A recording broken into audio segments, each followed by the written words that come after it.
Welcome to the Aging Well podcast, where we discuss the habits and lifestyle practices for living vital and healthy lives. In this episode, we discuss the significance of protein intake, particularly focusing on timing, quality, and the role of protein in muscle recovery.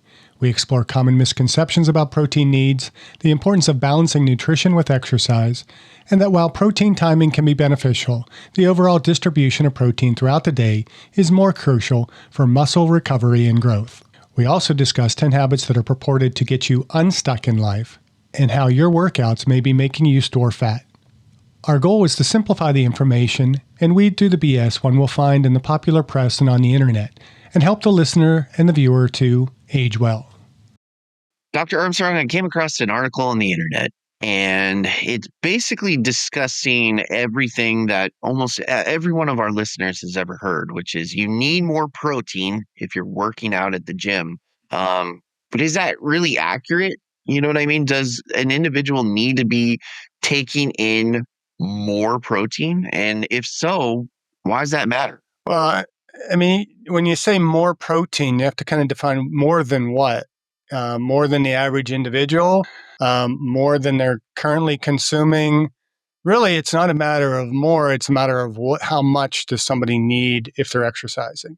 Now, somebody who's not exercising, general normal RDA recommendations of somewhere between about 0.6 and 0.8 grams per pound of body weight is probably sufficient.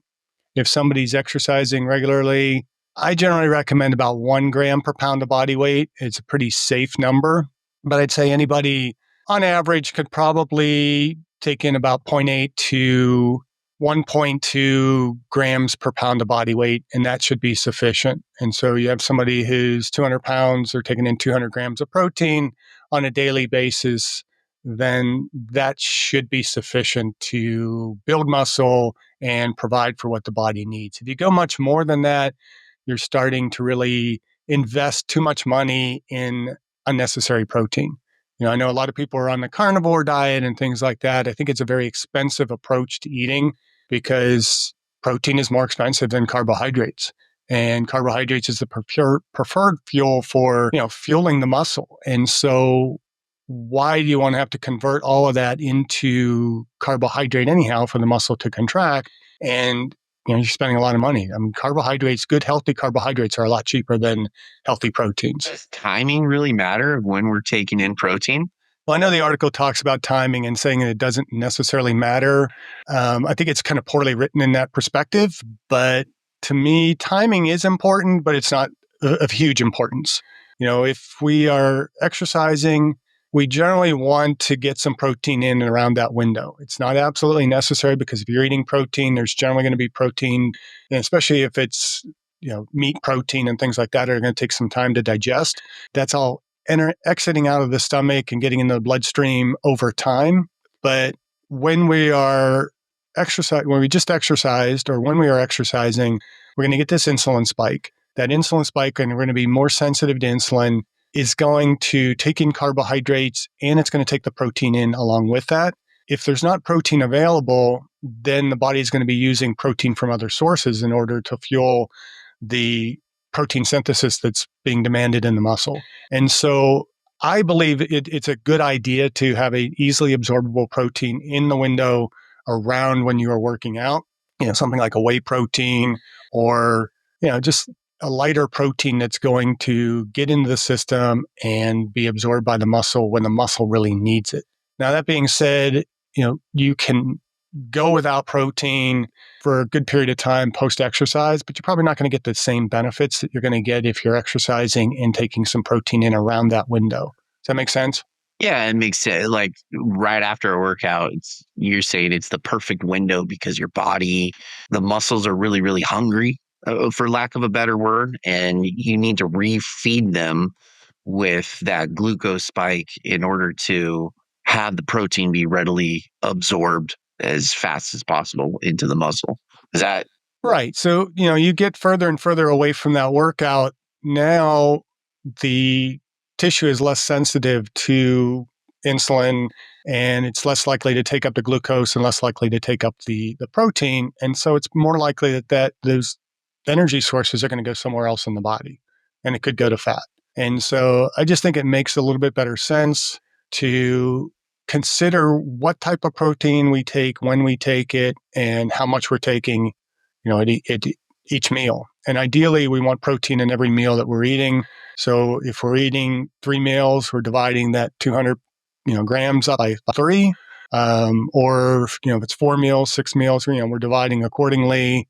And then also, if we're having a snack, having some protein in that snack. So, just in case someone has missed that perfect window of opportunity to take in that protein, that post workout meal, they would basically be okay as long as they're taking in enough protein throughout the day, because then the amino acids from those previous meals that's in their bloodstream, that's going to be readily available, and then they're not pulling that amino acid source from another muscle group. It is because that by them eating protein throughout the day, it could, in theory, have the same benefit of them taking in protein with that post workout meal. Is that what I'm gathering from what you're saying? I'm not sure exactly, but yeah, I mean, the more we can distribute the protein in smaller doses throughout the day, the better it's going to be available for building tissue and doing what protein is needed to be done in the body. That being said, I mean, a lot of people are on intermittent fasting and meal plans like that, where they're having to consume much more of their protein in a shorter window of time. That can present some challenges the less times you're eating throughout the day. And, so if I'm trying to consume 200 grams of protein in a single meal, that's a lot of protein. It's hard to consume. Chances are I'm going to miss other nutrients that I want to get into the body, but also I'm lumping that all into my gut. And as it digests and dumps out, dumping out a greater quantity in a shorter period of time, which means we're going to have greater windows throughout the day where maybe that protein might not be available to Hmm. sustain the muscle. Well, that kind of segues into our next question, because the article actually says how not all proteins are created equal. Um, what if an individual is taking more of a slow digesting protein throughout the day? And so they're, instead of having those small little meals, they are doing intermittent fasting, but during their intermittent fast, they're taking in more of a slow digesting protein. So they're feeling full, they're feeling more satiated for much longer, and then that's being broken down over a period of time, versus that whey protein for a post workout meal, which gets broken down really, really fast. Are all proteins created equal? No, they're not. I mean, but I think the equality of the protein is not so much about absorbability because, what else is contributing to that? It could be a poor protein source. I mean, if I eat a pound of salami in one sitting, yeah, Uh, there's some protein in that, but it's a shit protein that is going to absorb a lot slower because of the fat that's involved in it. But it's not giving me the quality of amino acids. I mean, we have to consider quality of the amino acids that accompany the protein. What else is with that protein? Plant-based proteins are going to have a lot more fiber involved with them. That fiber may have an impact in terms of the absorbability because it's transmitting that through the digestive tract. You have the quality of the amino acids present in the protein. So I think when you're talking not all proteins being the same, I mean, you have to look at the quality of the protein. Eggs are a very good source of protein because they have the closest balance of amino acids that our body needs. Unfortunately, eggs are extremely expensive right now, so probably going a meat source is a little bit better than that.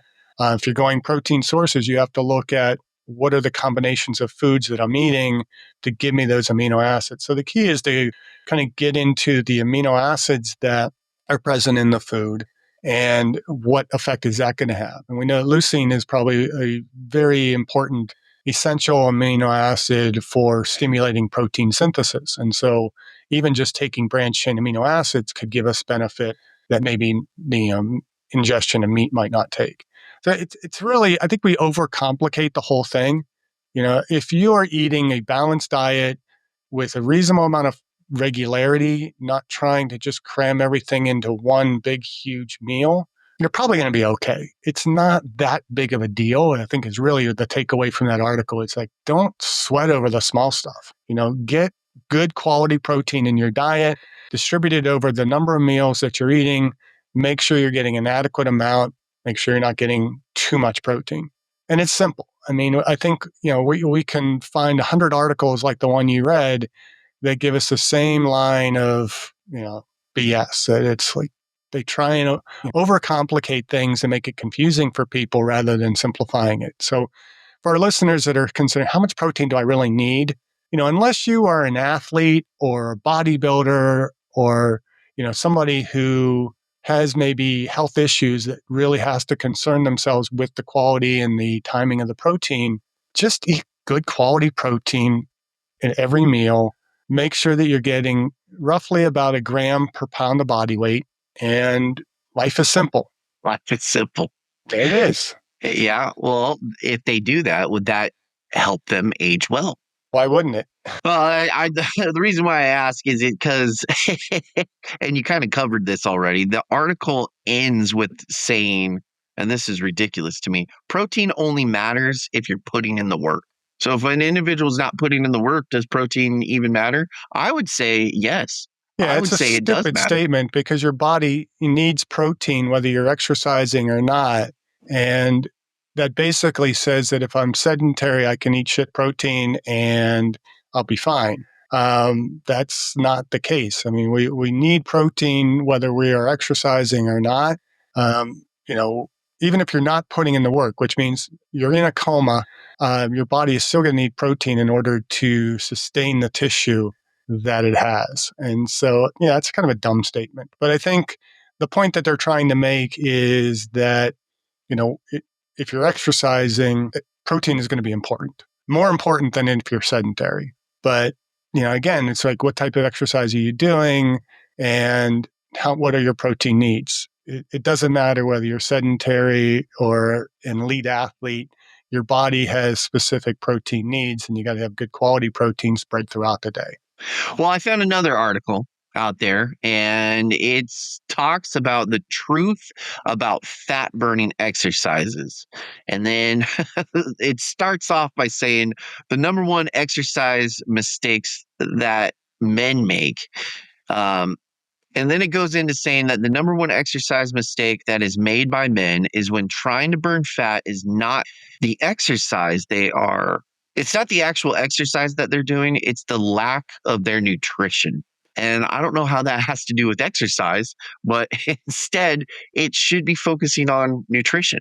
Well, having seen that article, I think what they're talking about there is that the too many men try to exercise their way out of poor nutrition. They think they can eat a crappy diet and just go exercise at the gym, and that's going to, eliminate all the excess calories from alcohol and pizza and the crap food that they might be eating. And the reality is, you can't. You got to eat a clean, healthy diet if you want to maintain a healthy body composition. Exercise is just kind of a little bit more of the icing on the cake. It comes to diet first, then exercise. The type of exercise we're doing, how much we're doing, is going to have another contributing factor to maintaining a healthy body composition. What else does the article say? The article also talks about steady state cardio. And I kind of agree with this, with the fact that steady state cardio and that long distance running, although it can burn fat, I think it also burns a lot of muscle. So I think more of a hit style, that explosion. I think that is, in my opinion, way better to lose weight and still maintain muscle density.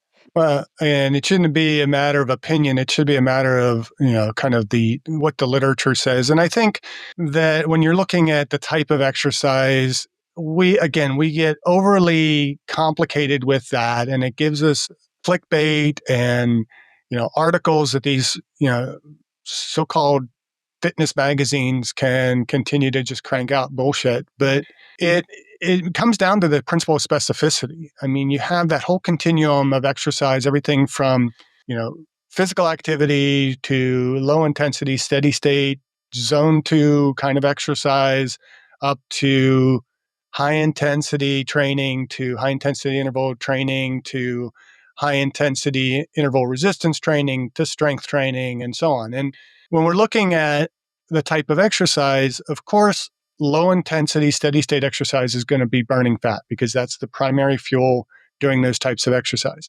Unfortunately, it takes a lot of time in order to do those types of exercises. And so the number of calories that you're burning at a low intensity in a period of time is going to be less than you are burning at a higher intensity for a shorter period of time. And so we want to increase the amount of steady state exercise or physical activity that we're doing, but we don't need to necessarily consider that our only source of exercise. And if we're doing a lot of that, then it takes away from resistance training. There's also a certain level of efficiency that comes from carrying less weight to do that long, steady state type of activity. And so that does tend to inhibit muscle mass because, your body doesn't want to have to carry a bunch of extra weight around. That muscle just becomes a drain on energy for fueling that endurance exercise. It's a drain on just how much work it takes to carry that extra mass. And so the body's going to kind of work against that. But if you're countering that with resistance training, they work together. So it's not a matter of one or the other or not doing something else. It's a matter of balance within your resistance training, your endurance training, your cardiorespiratory training, your physical activity. And so low intensity, steady state can be great for burning calories on a long-term basis. It can help to not impede on recovery from resistance training. So if we're training really hard with the muscle mass, we don't want to be doing a lot of high intensity interval training on top of that because that's going to impede the recovery from your strengthening exercises. And so we just have to have some common sense in terms of how we balance all of this stuff. And if we're trying to burn fat, obviously the more we're moving, the better. And so incorporating some of that lower intensity steady state work on top of resistance training, on top of HIIT training can be useful. And so my recommendation would be try and mix up your exercise as much as possible. Get in that resistance training as a priority because that's going to help to burn energy because the muscle mass demands a lot of energy. It's going to improve your body composition simply by the fact that you have more muscle relative to the fat on your body. It's going to allow you to do more higher intensity type of training. Even that low intensity steady state stuff is going to be more intense because you're able to walk more briskly on a regular basis without it being fatiguing. And so, I think it probably not the wisest thing to just blatantly say, one type of exercise versus the other. And, I think there's benefits of HIIT training. I think there's benefits of doing more steady state training. But most importantly, we got to do a balance of everything. What else? Well, I mean, and that's a perfect segue into what the article kind of says is another mistake, which they say two things, and we're going to clump them together: isolation exercise and then sit-ups and crunches. And it kind of capitalized on what you're saying, because if we're just doing isolation exercises, um, you're not getting as much of a benefit as you would with the full body resistance training or incorporating the big muscle groups, right? And then as far as sit up and crunches, I mean, I know I know your opinion on sit up and crunches, but I mean, most literature says if you're in doing full body workouts, everything that you're doing is indeed engaging the core. So it doesn't necessarily make sense to prioritize um, the rectus abdominis, right? Okay, so again, what's the theme of this article?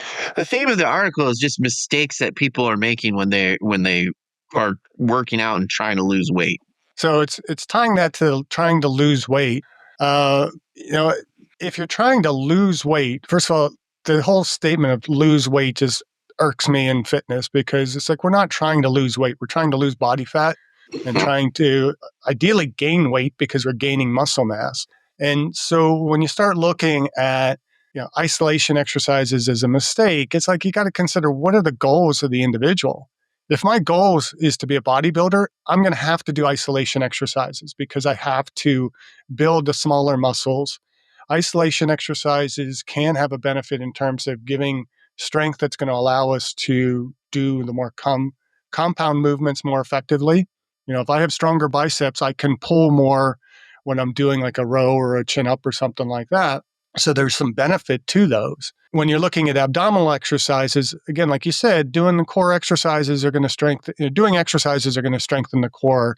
But when we're trying to lose body fat, doing you can do crunches out the wazoo and it's not going to really impact your body composition. It's not going to give you six-pack abs until you lose the fat. And so doing those in lieu of exercises that are going to burn more calories and cause us to burn more fat, it's a waste of time. And so I'm Right. not a big fan of doing crunches and things like that. And unless, again, you're a bodybuilder and you're trying to really refine those muscles for aesthetic purposes, then it's good. If you're looking at strengthening and aging well, which is, again, the theme of this podcast, then doing endless crunches to me is a waste of time. There's too many other things that I can do. I'm going to get more benefit out of doing an equivalent number of squats. If 5 minutes of ab work, I can do 5 more minutes of a squatting exercise. I'm going to get far more benefit out of doing those squatting exercises because I'm going to strengthen the core. I'm going to build my leg muscles, which are far bigger than my abdominal muscles. And it's going to be much more beneficial. And it's the same with doing the isolation exercises. If I can get more bang out of doing complex exercises that are going to facilitate strengthening of those smaller, more isolated muscles, then I'm better off doing those more complex movements instead. And so I think it comes down to really more of a factor of time efficiency, specificity, and goals. If I have a limited amount of time to exercise, I got to do what is going to be the best bang for my buck. And if I have a half hour to lift, I don't want to spend 5 minutes of that workout doing arm curls. And generally most people are doing more than 5 minutes, but that 5 minutes could be spent on something else that's going to be more effective. Now, if I'm a bodybuilder and I'm spending 2 hours at the gym, isolation exercises are going to be very effective and very useful. Now, does that mean we shouldn't do some isolation exercises? Really is a matter of personal, goals and circumstances. For me, I have limited time. I'm not going to spend a lot of time doing arm curls. I'll do them once a week, maybe on occasion as I desire to, but I'm going to get in there. I'm going to do, the basic 5 exercises, and I generally split those out across the week. I can get a lot done in a short period of time that's going to build and maintain strength that, may not give me that bodybuilder physique, but it's going to give me healthy strength that's going to help me to age well. Yeah. And when I'm looking at body composition, I'm looking at what am I doing to reduce the amount of body fat on my body. Arm curls, crunches are not going to necessarily do that. Diet, calorie burning through cardiovascular exercise, and building the big muscles is going to best improve my body composition. That's good.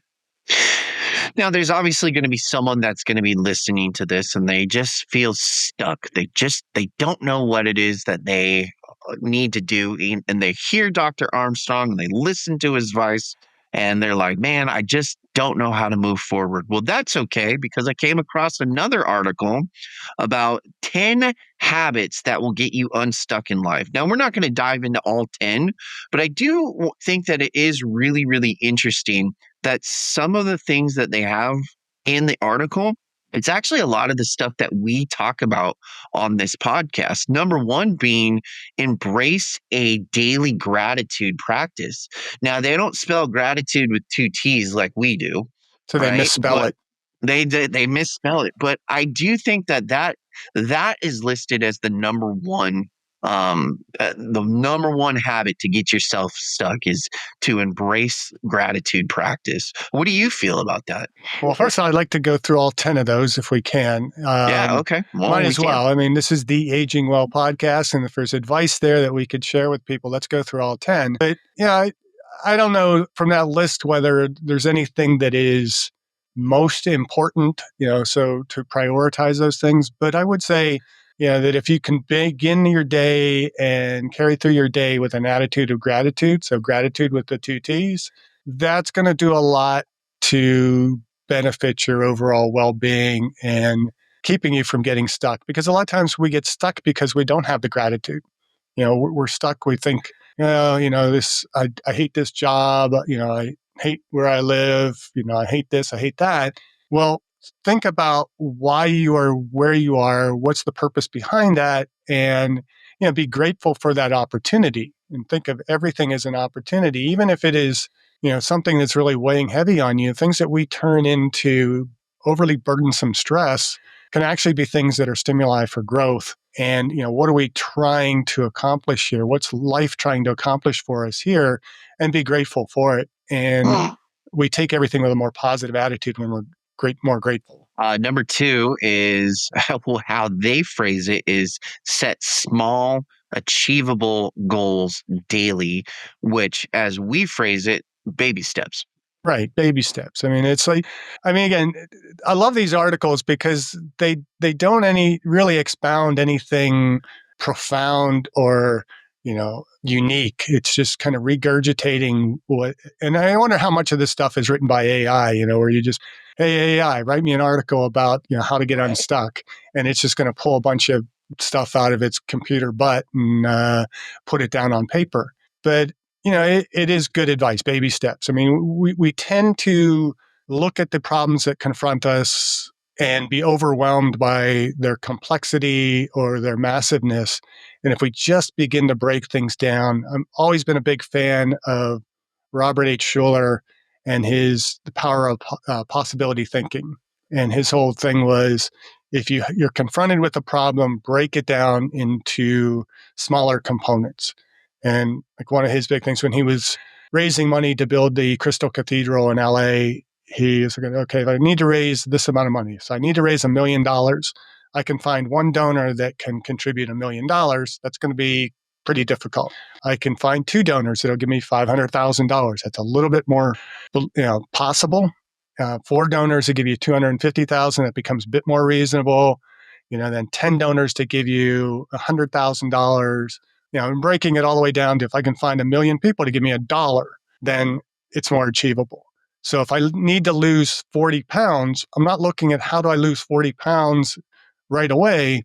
How can I lose 2 pounds this week? Because 2 pounds a week is going to be probably the most sustainable. So I know that I have 20 weeks roughly to lose that 40 pounds if I'm going to lose it sustainably. So what do I do today to burn the calories that I need? And I need to basically be in a 7,500 kilocal or 7,000 kilocalorie deficit for the week if I want to lose 2 pounds. So that's how many kilocalories per day? It's 1,000 kilocalories per day. What do I do today to get into that deficit? Well, okay, I need to, some of that's got to be exercise. Well, if I do an exercise session, I walk on a treadmill for 30 minutes and I burn, anywhere from, it could be 200 to 500 kilocalories. That could accomplish a big part of that goal. Okay, now I got to look at what are the things that I can cut in my diet. I have this one meal in front of me. How can I cut calories here? If I look at, well, if I don't drink that one, sugared pop, that's like 160 kilocalories. Okay, I'm one step closer to that goal.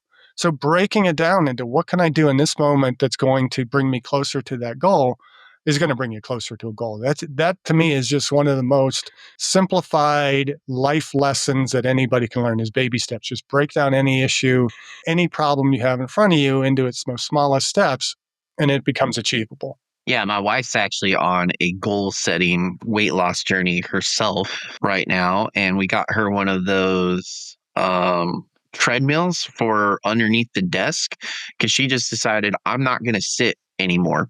And so she was standing and then she's like, I could probably get more movement in if I could walk while I was at work. So we got her one of those and she's just been walking and typing and she's walking like 6 miles a day just at a slow steady pace and the weight's actually it's coming off and because of that she's being inspired to watch what she puts in her mouth. A lot of other people are like, oh, I'm going to reward myself with this candy bar or I'm going to reward myself with, and she's like, no, I don't. I'm losing weight. I don't want to go back. I don't want to. So it's pretty cool that when you set a goal and you follow through, the overall mindset that it does impact. Speaking of mindsets, the next habit is to declutter your physical and mental space.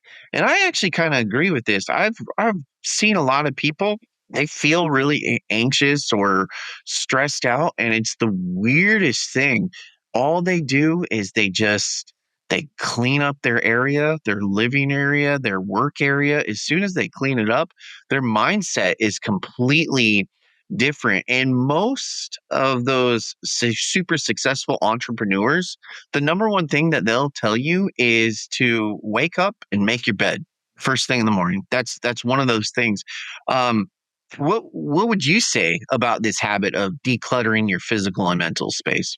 Again, it's one of the most basic things that anybody's going to tell you in terms of, kind of unsticking yourself in life. Is, begin by decluttering the things around you, having a better environment, your workspace, cleaning that up. Just cleaning your desk is going to make you more productive. Like you said, making your bed in the morning. Makes me think of a number of years ago, and I might have used this when you were taking my exercise motivation and adherence class. I used the um, ABC series, My Diet's Better Than Yours. And unfortunately, I can't find it anymore anywhere.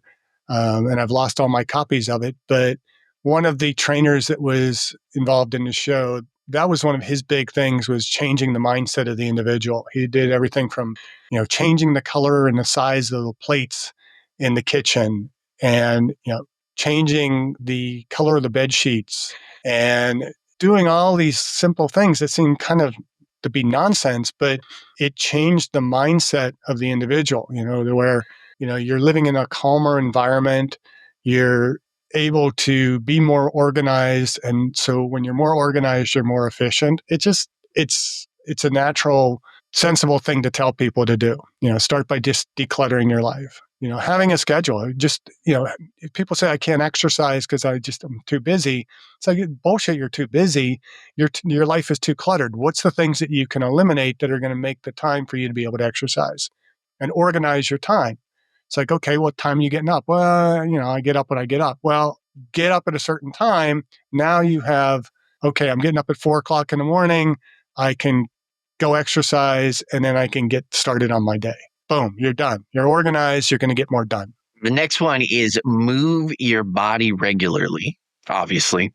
Yeah, I mean, again, it's like movement. I mean, if you're just sitting on your ass all day, yeah, it's easy to get stuck because you are stuck. You're just sitting. You're not doing anything. But if you're moving, there's the physiological benefits that, we go back to Jay's spies, the spiritual, physical, intellectual, emotional, and social. You're going to get unstuck if you follow that pattern of, having, spiritual dimension in your life, but the physical piece, being able to move and get yourself out of the space that you're in, just from the physiological standpoint, from the mechanical standpoint, to, the social and the psychological benefits that you get from movement. It's a no-brainer. It's just, yeah, move. No brainers. The next one is surround yourself with positive influence. I actually, I've been thinking about this a lot recently. I'm reminded of that scripture that says iron sharpens iron. And I also recently have heard that, people who hang around their closest five friends, those five friends roughly have the same goals, the same mindset, and make the same amount of money. And I just I'm kind of going through this journey of my own life and reflecting on a few things where I don't want to be where I'm at. Now, I've come a super, super long way, but I want to keep moving forward. I don't want to be stagnant. I don't want to have a stagnant mindset. I don't want to be trapped in a box and say, well, this is just how it is. I can't do anything about it when no one's put a lid on top of that box, meaning there's no ceiling, there's no limit. I want to keep moving forward. And I don't really want to be around people that are not going to help me grow and move or dull me or I like to think I'm a pretty positive guy. And so I don't know if you've ever been around a negative person, but they are exhausting. And so I really, really agree with surround yourself with positive influences. Well, I tend to surround myself with positive people to lift me up because I tend to be one of those more negative people. But I think, I mean, again, it's another no-brainer. And there's so many different. I think is it Jim Rohr that made, is the one that said you are the some of the 5 people you spend the most time with. There's all those different issues. There's people go back. I can't remember the episode. I think it was in our season 1 or 2 that we had Jim Harshaw on, and he's a big proponent of having an environment of excellence and mastermind groups and all those types of things. And I think those are a brilliant approach to bettering yourself, is deciding who you're surrounding yourself with. And we have kind of adopted as the 6th pillar for aging well is having purposeful social connections. And I think it's important to have that purposeful piece in there, because you can have social connections, and if you're surrounding yourself with 5 people who are negative or are not helping you to pursue your goals, yeah, you have social connections, but that's not benefiting you. But the purposeful ones are the ones that are taking you in a forward direction, helping you to grow, encouraging you, and detouring you from the things that are keeping you off track from being successful, being healthy, and those types of things. And so, yeah, again, I think it's a no-brainer to just consider who you're surrounding yourselves with. And it could be a helpful exercise for somebody just to sit down and say, okay, these are the people in my life. What column am I going to put them in? Are they beneficial or are they detrimental to my goals and my success?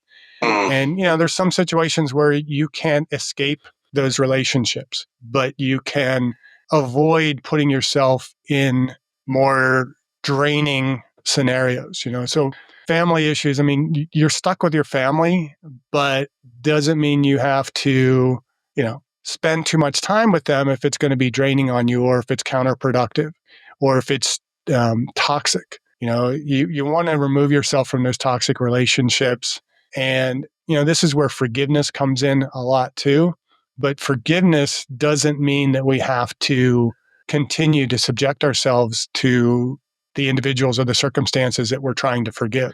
It's freeing ourselves of the burden of that negativity and moving away from it. And so when we consider the relationships that we're in and how that's going to help get us unstuck, is look for the people that are, pulling you up rather than pulling you down. Because it's the people that are pulling you down that are keeping you stuck. That's good. Well, and that's a perfect segue for the next habit, which is practice saying no to things that drain you. And ironically, earlier this week, I heard this phrase that no can be a complete sentence. So, hey, you want to go do something? No, I don't want to do that. You can just say no, and you don't need an excuse. If someone says, well, why? And you say, I don't want to, or I don't have time, or whatever. You can practice saying no. And it's really awkward. Some people, it's really easy to say no. For me, I'm one of those individuals. It's kind of hard to say no. I'm a people pleaser. I don't like to let people down. But ever since I started taking on the mindset of, there are certain things where I have spread myself way too thin, and I got to start saying no. I started saying no, and man, it's really, really helped impact my life in a much more maintainable way, where I'm not spreading myself thin and I'm not burning both ends of the candles. So I would encourage anyone to embrace the ability to say no on things that are draining. Uh, the idea that no can be a one-word sentence. Well, yes can be a one-word sentence. Maybe can be a one-word sentence. So, not a big fan of that phrasing, but I think it just comes down to prioritizing. And learning to put things in those quadrants that Stephen Covey did in the 7 Habits of Highly Effective People. Where it's the things that are urgent and important versus not urgent and not important. And, looking at those types of things and learning to say yes to the things that are the most important and the most urgent, and saying no to the things that are least important and least urgent. And just because something is important or urgent for somebody else doesn't mean it's important or urgent for us too. We have to consider that. It's like, your lack of planning is not my problem kind of thing, and we have to manage saying yes and no with empathy, but also with our own personal health and well-being. That makes sense. The next habit, and I totally agree with this because I'm incredibly guilty of it, is limit your screen time. My big issue is I go down rabbit holes and I find something really cool and I'm like, oh, wow, what is that? Like, whoa, look at the history of this and look at the science of that. And let me dive in more and let me go down a YouTube rabbit hole. And then I'm just going to give myself a 10-minute break. And then that 10-minute turns into like 2 hours of scrolling and it's awful. It's an awful habit. So yes, limit your screen time. Well, I don't know that I would say limit the screen time because, again, that's very vague and it's a very easy statement to kind of make. But what we should be doing is being purposeful with our screen time and being purposeful with our time in general. Take our entire day. You have 24 hours opportunity costs. What am I doing with that time? Does this activity that I'm doing, does it benefit what I'm overall trying to do in my life, or does it take away? And, there can be times when, 8 hours of screen time can be very beneficial. What are you doing with that screen time? Right. Maybe I'm, looking up, instructional videos on how to do something. Maybe it's, doing coding for, computer software that I'm trying to work with, or, I've been doing a lot with, trying to refine the editing process of this podcast. I watch a lot of YouTube videos. Now, some of those become a little bit less beneficial than others, but you also have to learn that, just because I click start on a video doesn't mean I have to continue to watch it all the way to the end. Once I realize that this is crap, I can stop. But there's things, we could be, watching documentaries on TV that can be beneficial. Maybe my screen time is I have books on my Kindle. That screen time, to say limit that is like, well, are you really doing yourself good by not reading that book? So it's a bit subjective when we say limit, but the idea is, I think, to prioritize and use screen time effectively is the best way to look at that. Yeah, but I feel like too much screen time also can radiate a lot of blue light. And so that can also throw off your circadian rhythm. So I guess if you are going to utilize screen time to those awesome, like reading a book or Kindle, I guess change the setting to where it blocks out blue light, especially if you're doing it at nighttime. That could be a good pro tip right there. Yeah, but again, that's not really about limiting. It's managing our screen time effectively, and Yeah. not using screen time right before bed if it's disrupting our sleep. But that has nothing to do with limiting our sleep or screen time. It has more to do with limiting the amount of blue light relative to our sleep patterns. Blue light's going to be fine once we're awake, but as we get closer and closer to bedtime, then it's going to have a more disruptive effect on our sleep pattern and our sleep hygiene. The next habit is reflect and review your progress weekly. Seems simple enough. Yeah, I would say daily. I think that's where journaling comes into play. Looking at having goals in the morning, reviewing those at the end of the day, and at the end of the week, you have kind of a more summary, reflective period where I look at, okay, what did I accomplish over the week? But I wouldn't extend it just to the week. It's kind of like, that's why I don't do resolutions every New Year's. It's like I need to change every day and try to be my best today, be better tomorrow. I'm not going to wait until January 1st to make those changes. Same thing. I don't want to reflect on how I'm doing at the end of the week or the end of the month, the end of the year. I want to look at on a daily basis. And really, in reality, we're almost looking at having a constant mindset of evaluating how am I doing now in this moment, as opposed to waiting until a period of time to reflect. But again, I think the point of that whole statement is to take time during the week to look back over your successes and evaluate your progress. Same with resistance training, exercise. We want to be writing things down, what we're doing, so that we can look back and say, okay, I've come this far. And it's that looking back momentarily to be able to see how far we've come that can be beneficial. Which kind of ties in with the next one, which is invest in lifelong learning. Yeah, again, these are, I swear this article is written by AI because Gotta be.